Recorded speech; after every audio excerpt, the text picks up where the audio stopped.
नमस्कार दोस्तों, Krishna biological platform में एक बार फिर से आपका स्वागत है। पिछले लेक्चर में हमने आपको परागकण की संरचना के विषय में बताया था। आज के लेक्चर में हम आपको बताएंगे कि किस तरीके से परागकण से नर युग्मकोद्भिद का विकास होता है। तो आज का टॉपिक है परागकण से नर युग्मकोद्भिद का विकास।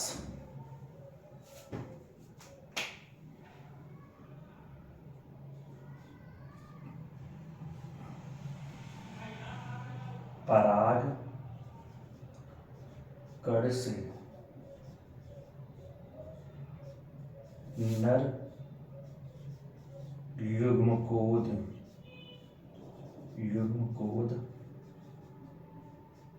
का विकास। नर युग्मकोद्भिद का विकास। डेवलपमेंट ऑफ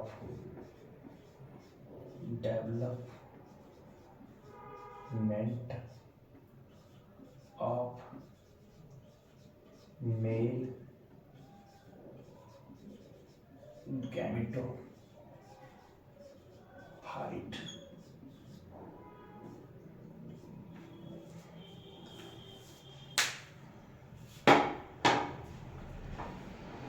सबसे पहले हमने आपको पिछले लेक्चर में बताया था परागकण की संरचना के विषय में, जिसमें हमने ये बताया था कि परागकण दो आवरण से घिरा होता है। बाहर वाले आवरण को एक साइन तथा अंदर वाले आवरण को इंटाइन कहते हैं, और इंटाइन के अंदर जो द्रव जैसी रचना होती है उसे साइटोप्लाज्म कहते हैं। साइटोप्लाज्म में एक छोटा सा गोल अंडाकार रचना होता है जिसे केंद्रक कहते हैं। आज हम परागकण से नर युग्मकोद्भिद का विकास किस तरीके से होता है उसके विषय में जानेंगे। सबसे पहले परागकण का जो केंद्रक है वो दो केंद्रकों में विभक्त हो जाता है। बड़े केंद्रक को ट्यूब न्यूक्लियस या वेजिटेटिव न्यूक्लियस कहता है, तथा छोटे केंद्रक को जेनरेटिव न्यूक्लियस कहते हैं। बड़े केंद्रक को ट्यूब न्यूक्लियस कहते हैं तथा छोटे केंद्रक को जेनरेटिव न्यूक्लियस कहते हैं। जेनरेटिव न्यूक्लियस भित्ति की तरफ गतिमान हो जाता है। जेनरेटिव न्यूक्लियस भित्ति की तरफ गतिमान होकर अपने चारों ओर नई कोशिका द्रव्य व नई कोशिका झिल्ली का निर्माण करके जनरेटिव सेल में परिवर्तित हो जाता है।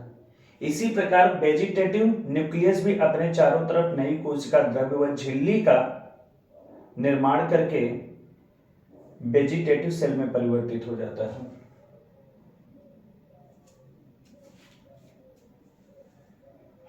साठ % आवृतबीजी पौधे में 60% आवृतबीजी पौधे में इस अवस्था तक का परागकण परागकोश में ही रहता है। इस अवस्था तक का परागकण परागकोश में ही रहता है। किंतु इसके बाद की परागकण की जो अवस्थाएं हैं वह स्त्री केसर के वर्तिकाग्र भाग पर घटित होती हैं।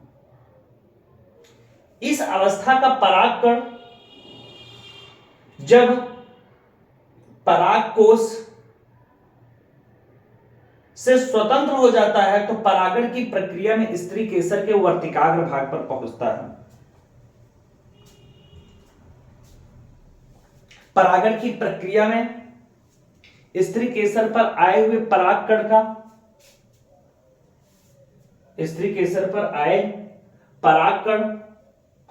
स्त्री केसर के वर्तिकाग्र भाग से लसलसे पदार्थ का अवशोषण कर लेता है, जिसके कारण जेनरेटिव सेल दो मेल गैमेटों का निर्माण करता है। इस दौरान परागकण के कोशिका द्रव्य के आयतन में बढ़ोतरी होती है, जिसके कारण इंटाइन पर दबाव पड़ता है, जिसके कारण इंटाइन पर दबाव पड़ता है। इंटाइन एक्साइन पर उपस्थित जर्म पोर पर दबाव डालता है, जिससे इंटाइन जर्म पोर से एक नली के रूप में निकलता है। उस नली को पराग नली कहते हैं। पराग नली में दोनों मेल गैमेट स्वतंत्र हो जाते हैं। पराग नली में दोनों मेल गैमेट स्वतंत्र हो जाते हैं। यह पूरी प्रक्रिया ही नर युग्मकोद्भिद का विकास कहलाता है।